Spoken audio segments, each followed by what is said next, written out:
Hello friends, last video में हमने discuss किया स्टोइक्योमेट्रिक डिफेक्ट्स के बारे में या इम्परफेक्शंस इन सॉलिड्स जो है वो हम कंटिन्यू करेंगे। तो इस वीडियो में हम कंटिन्यू करते हैं नॉन स्टोइक्योमेट्रिक डिफेक्ट। तो ये जो नॉन स्टोइक्योमेट्रिक डिफेक्ट हैं ये क्या होते हैं? ऐसे डिफेक्ट जिसमें क्रिस्टलाइन स्ट्रक्चर्स जो हैं हमारे, उनका जो रेशियो जो है वो क्या हो जाएगा, चेंज हो सकता है, हो जाएगा। तो उनको हम क्या बोलेंगे? Non stoichiometric defect. In cases में हमें जो है पार्टिकल्स के नंबर्स के ऊपर ध्यान देने की जरूरत नहीं है। ठीक है। A large number of non stoichiometric inorganic solids are known which contain constituent element in non stoichiometric ratio due to defect in their crystal structure. एक बहुत सारे अमाउंट में हमारे पास ऐसे इनऑर्गेनिक सॉलिड है जिसमें जो कंस्टिट्यूएंट पार्टिकल्स हैं वो फिक्स रेशियो में या एक जो होल नंबर रेशियो जो है उसको फॉलो नहीं करते। These defects are of two type. ये जो डिफेक्ट्स हैं वो कितने टाइप के हैं? हमारे दो टाइप के हैं। पहला जो है वो है मेटल एक्सेस डिफेक्ट और दूसरा जो है मेटल डेफिशिएंसी डिफेक्ट। ठीक है, दोबारा से मैं बता देता हूँ। नॉन स्टोइक्योमेट्रिक डिफेक्ट में हमारे पास कुछ कंपाउंड्स ऐसे हैं जो होल नंबर रेशियो का जो रूल है उसको फॉलो नहीं करते। उन डिफेक्ट्स को हम क्या कहेंगे? Non stoichiometric defect. ये जो है दो टाइप के होंगे हमारे। पहला जो है मेटल एक्सेस डिफेक्ट एंड दूसरा जो है मेटल डेफिशिएंसी डिफेक्ट। एक में मेटल आयंस जो है, मेटल एटम्स जो है वो एक्सेस में होंगे और दूसरे में जो है मेटल एटम्स या मेटल आयंस जो है वो क्या होंगे? उनकी डेफिशिएंसी होगी। ठीक है, चलिए आगे कंटिन्यू करते हैं। पहला जो है metal excess defect. Metal excess defect ये दो टाइप का आपका। पहला जो है वो है ड्यू टू एनायनिक वैकेंसीज।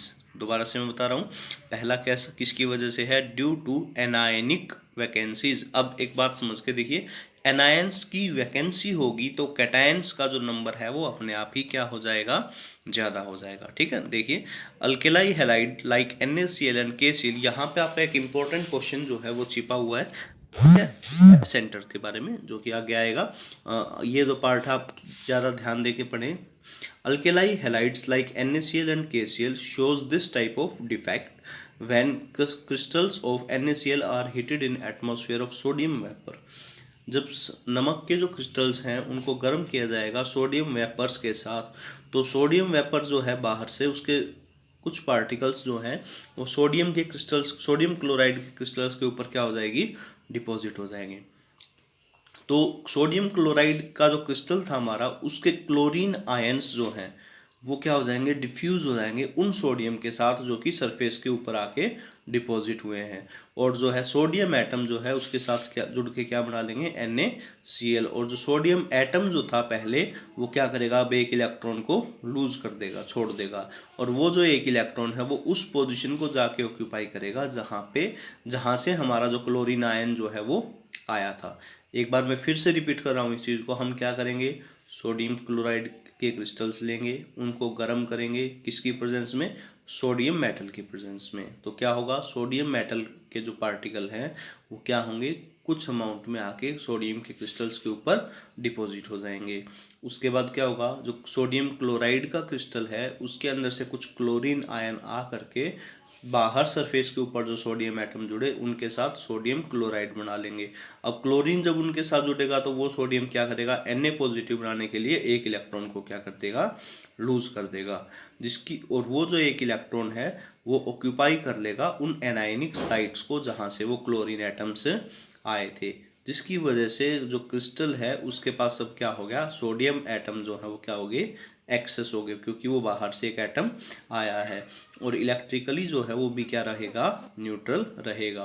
तो जो एनायनिक साइट्स जो हैं वो अनपेयर्ड इलेक्ट्रॉन ने क्या कर ली? ऑक्यूपाई कर ली। और उनको हम क्या कहते हैं? F centres. क्या कहेंगे? एफ सेंटर, जो कि एक जर्मन वर्ड है फारबेंजेनर फॉर द कलर सेंटर। इसकी वजह से जो सोडियम क्लोराइड का जो कलर है वो क्या दिखाई देता? हमें एक पर्टिकुलर फ्रीक्वेंसी को एब्जॉर्ब करके वो लाइट येलो कलर जो है वो हमें शो करेगा। ठीक है, तो ये जो है एफ सेंटर के नाम से आपसे क्वेश्चन जो है वो जरूर पूछा जाएगा। ठीक है, आगे हम देखते हैं metal excess defect due to presence of extra cation. Metal excess defect due to presence of extra cation. बिल्कुल सिंपल सा कंसेप्ट है मेटल एक्सेस डिफेक्ट का। क्या? या तो एनायंस की डेफिशिएंसी होगी या कैटायंस एक्स्ट्रा होंगे। जैसे कि अगर हम बात करें zinc oxide is white in colour at room temperature, zinc oxide जो है वो क्या है, रूम टेम्परेचर के ऊपर वाइट है। ऑन हीटिंग, उसको गर्म करने पे इट लूजेज ऑक्सीजन, वो ऑक्सीजन को छोड़ देता है और टर्न्स येलो।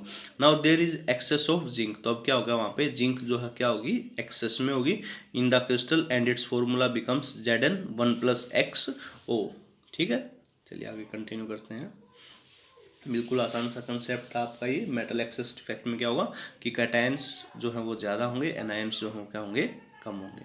उसके बाद आपका नेक्स्ट टॉपिक है मेटल डेफिशिएंसी डिफेक्ट। क्या है, मेटल डेफिशिएंसी डिफेक्ट। इसमें क्या होगा, मेटल्स की डेफिशिएंसी होगी। ठीक है, तो देखिए there are many solid which are difficult to prepare in the stoichiometric composition and contain less amount of metal as compared to stoichiometric proportion। यहाँ पे हमारे पास बहुत सारे कंपाउंड्स ऐसे हैं जिसमें मेटल एटम या मेटल आयंस जो हैं वो क्या हैं, बहुत ज़्यादा कम होते हैं उनकी वैलेंसी या वैलेंसी के अकॉर्डिंग। ए टिपिकल एग्जाम्पल, उसका जो एक एग्जाम्पल है यहाँ पे आपको दे रखा है FeO। यहाँ पे हम जानते हैं कि आयरन जो है वो +2 ऑक्सीडेशन स्टेट शो करता है और ऑक्सीजन की ऑक्सीडेशन स्टेट है -2। तो फॉर्मूला हमारा पास होना चाहिए FeO। तो बहुत सारे कंपाउंड्स में हमें देखने को मिलता है, एक्चुअल प्रैक्टिस में जब हम फॉर्मूले को चेक करते हैं तो हमें देखने को मिलता है Fe 0.95O, या फिर उसका जो एक्चुअल रेंज जो है वो है Fe 0.93O to Fe 0.96O। ऐसा इसलिए होता है कि आयरन जो है वो +2 Fe2 पॉजिटिव ऑक्सीडेशन स्टेट के साथ साथ इन मॉलिक्यूल्स के केस में, इन कंपाउंड्स के केस में Fe3 पॉजिटिव के केस के साथ भी मिलते हैं। ठीक है, तो 3 Fe2 पॉजिटिव की जगह 2 Fe3 पॉजिटिव आयन से क्या रह जाते हैं, वहाँ पे काफ़ी रह जाते हैं। ठीक है, तो इसलिए उसकी स्टोइकोमेट्री जो है वो क्या हो जाती है, चेंज हो जाती है और total number of metal ions जो है वो क्या रहेंगे, कम रहेंगे। इसी वजह से इस ग्रुप को हम क्या बोलेंगे, मेटल डेफिशिएंसी डिफेक्ट। ठीक है, तो ये आपका डिफेक्ट से रिलेटेड वीडियो थी। दोनों वीडियो आप ध्यान से देखें, यहाँ पे आपको जरूर क्वेश्चन मिलेगा, शॉर्ट की और फ्रैंकल डिफेक्ट, ये दोनों बहुत ज़्यादा इंपॉर्टेंट क्वेश्चंस हैं। उसके बाद फ्रैंकल डिफेक्ट जो है वो आपका बहुत ज़्यादा इंपॉर्टेंट है, डेंसिटी के रिस्पेक्टिवली क्वेश्चन पूछा जा सकता है। एक F सेंटर वाला जो क्वेश्चन आपका वो बहुत ज़्यादा इंपॉर्टेंट है। ठीक है, थैंक यू।